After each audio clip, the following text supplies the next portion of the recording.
আসসালামু আলাইকুম। আশা করি মহান আল্লাহ তাআলার অশেষ রহমতে সবাই ভালো আছেন। আলহামদুলিল্লাহ আমিও ভালো আছি। একটা কথা বিশ্বাস করেন আর না করেন, এটাই সত্য। এই পৃথিবীতে পুরুষের আপন বলতে পুরুষ ছাড়া আর কেউ নাই।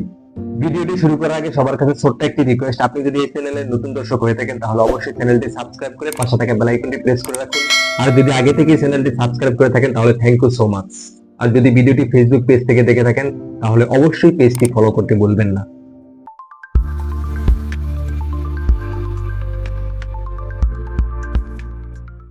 এই পৃথিবীতে পুরুষের আপন বলতে পুরুষ ছাড়া আর কেউ নাই। বিশ্বাস করলো এটা চিরন্তন সত্য, না করলো এটা চিরন্তন সত্য। একজন পুরুষ যখন এই পৃথিবীতে আসে, একজন পুরুষ যখন এই পৃথিবীতে জন্ম নেয়, যখন তার বুঝ হয় তখন থেকেই তাকে শেখানো হয়, তখন থেকেই তার জীবনের নিয়ম একটাই, দায়িত্ব। ছোটবেলা থেকেই বাবা মার স্বপ্ন পূরণের দায়িত্ব। বাবা মার ইচ্ছা থাকে আমার ছেলে ডাক্তার হবে, আমার ছেলে ইঞ্জিনিয়ার হবে, আমার ছেলে বড় কিছু হবে। লেখাপড়া শেষ করে চাকরি পেলে তখন তার ঘাড়ে তুলে দেওয়া হয় সংসারের দায়িত্ব। একটা পুরুষ যখন বিবাহ বন্ধনে আবদ্ধ হয়, যখন বিবাহ শাদী করে, তখন তার ঘাড়ে তুলে দেওয়া হয় আরেকটি নতুন দায়িত্ব। সেটা হচ্ছে এখন সবকিছুর দায়ভার তোমারই নিতে হবে। তোমার ফ্যামিলি, তোমার পরিবার, তোমার ছেলে পেলে, তোমার দুনিয়া এখন তোমারই গুছিয়ে নিতে হবে।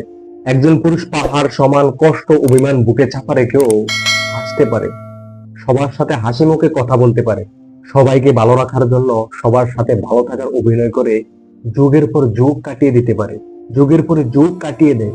একজন পুরুষ ক্লান্ত হলেও কাউকে বলে না।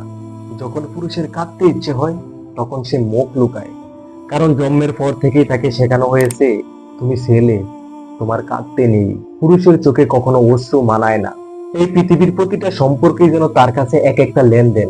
কারো জন্য উপার্জন করছে, কারো পাশে দাঁড়িয়ে আছে, কারো স্বপ্ন পূরণ করতে গিয়ে নিজেকে শেষ করে দিচ্ছে, নিজেকে ধ্বংস করে দিচ্ছে। তবুও দিন শেষে কেউ জিজ্ঞেস করে না আপনি কেমন আছেন, তুমি কেমন আছো, বা তুই কেমন আছোস। অন্যদিকে এক একজনের এক এক রকম বায়না। ওরে খুশি করতে পারলাম না, তারে খুশি করতে পারলাম না, ওরে এটা দিতে পারলাম না, ওরে ওটা দিতে পারলাম না, আরো তাকে নানান রকম প্রশ্নের সম্মুখীন করে সবাই। এই পৃথিবীতে পুরুষ ছাড়া পুরুষের আপন বলতে আর কেউ নাই। যার কাছে সে মন খুলে কাঁদতে পারে, যার কাছে সে নিজের মনের কথাগুলো বলতে পারে, যার কাছে সে তার দুঃখ কষ্ট অনুভূতিগুলো শেয়ার করতে পারে, যার কাছে সে নিজেকে প্রকাশ করতে পারে। পুরুষের জীবনে এরকম আপন মানুষের সংখ্যা একেবারেই কম, নাই বললেই চলে। পুরুষ এটা শুধু একটা নাম নয়, সে একজন যোদ্ধা, সে একজন নীরব সাহায্যকারী, সে একজন পুরুষই বটে। তার ব্যক্তিগত কোনো চাওয়া নাই, তার ব্যক্তিগত কোনো ইচ্ছা নাই, তার ব্যক্তিগত কোনো স্বপ্ন নাই, তার ব্যক্তিগত কোনো জীবন নাই। একজন পুরুষের স্বপ্ন দেখার চেয়ে স্বপ্ন পূরণের প্রবল ইচ্ছা, তবে সেটা তার নিজের জন্য নয়, হয়তো ফ্যামিলির জন্য, নয়তো পরিবারের জন্য, নয়তো বাচ্চা কাচ্চার জন্য, নয়তো মা বাবার জন্য। পুরুষ কখনোই নিজের জন্য বাঁচে না।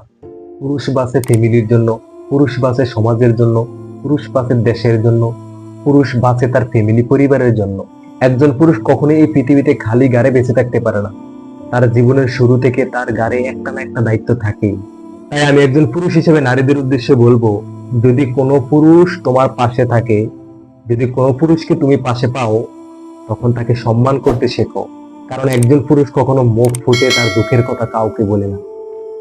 নিজের দুঃখ, নিজের কষ্ট নিজের ভিতরে চাপিয়ে রাখে তার ফ্যামিলি পরিবারকে ভালো রাখার জন্য। একজন পুরুষ যখন কোনো নারীকে ভালোবাসে তখন বিনা স্বার্থে ভালোবাসে। একজন পুরুষ একজন নারীকে ভালোবেসে তার সকল দায়ভার কাঁধে নেয়, কিন্তু একজন নারী তার ক্ষণিকের রাগ বা মেজাজের দায়ভারটাও কাঁধে নিতে পারে না, কাঁধে নিতে চায় না। একজন পুরুষ হতে হলে একজন পুরুষের এই পৃথিবীতে কত কিছু যে সামলিয়ে বেঁচে থাকতে হয় তার ছোট্ট একটি বাস্তবতা আপনাদের সামনে তুলে ধরি। সেটা হচ্ছে একজন পুরুষ যখন তার মায়ের সাথে হাসি মুখে কথা বলে তখন তার বউয়ের মুখ বেজার হয়ে যায়, যখন তার বউয়ের সাথে হাসি মুখে কথা বলে তখন তার মায়ের মুখ বেজার হয়ে যায়। একজন ছেলে যখন পুরুষের রূপ নেয় তখন আর সে নিজের জন্য বাঁচে না, তখন সে সবার জন্য বাঁচে। তখন সে নিজের জন্য স্বপ্ন দেখে না, তখন সে সবার জন্য স্বপ্ন দেখে। তখন সে তার নিজের স্বপ্ন পূরণের জন্য এই পৃথিবীতে বেঁচে থাকে না, তখন সে সবার স্বপ্ন পূরণের জন্য পৃথিবীতে বেঁচে থাকে। তখন সে শুধু একা নিজের জন্য লড়ে না, তখন সবাইকে খুশি রাখার জন্য, সবাইকে ভালো রাখার জন্য এই পৃথিবীতে লড়ে। আজকের মতো এই পর্যন্তই। আল্লাহ তাআলা বাঁচিয়ে রাখলে সামনে আবার দেখা হবে নতুন কোনো ভিডিওতে। দোয়া করি সে পর্যন্ত আল্লাহ সবাইকে ভালো রাখুক, সুস্থ রাখুক। আল্লাহ হাফেজ।